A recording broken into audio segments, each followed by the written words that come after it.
1, 2. Yep. Okay. Hello everybody, it's Tatiana from the WPT, and I'm renting myself a little bit for the interviews. Sandiep went out in 6th place. Sorry to hear that.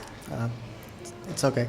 Are you a little bit down? I'm a bit down at the moment, but when I look at the whole week, I think I'll be happy about it. Is there anything you would have played differently now that you think about it? I'd have folded that damn ace jack. That would have been... hindsight's a wonderful thing, but what was going through my brain at that time was I'd raised 3 hands in a row with... I had pocket sixes in one, air and queen 3, pocket sixes, and then I get ace jack, and I'm like, okay, that's good. So I raise. Scandi player to my left, who's very aggressive pre-flop, likes his pre-flop play, doesn't like to take it to a flop, shoves his stack. I've been short stacked all day. My thought process there is, if I can double up here, and he's got pocket 10s, I was thinking he might have 10s. I was hoping, and I was willing to have the gamble because I wanted to make a run for the title.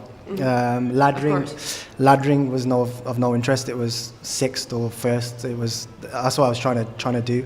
So I thought if I win that coin flip, it'll put me with a stack where I can compete, and I could start raising, re-raising pre-flop instead.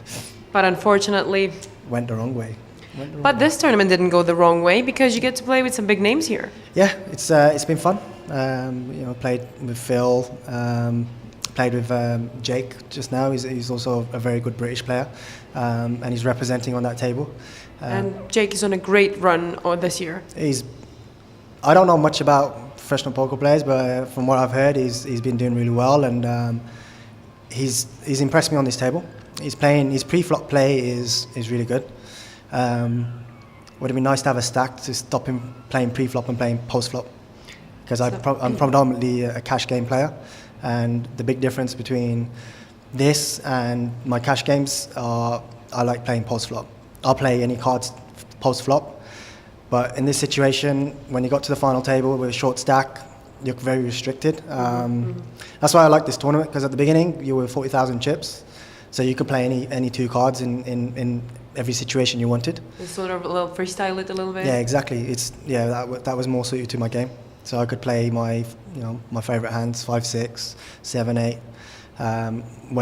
Even when there's been a raise, re-raise. But when you get to the final table, if you're short stacked, that changes the game. It's all pre-flop. You can't call big bets with 5, 6.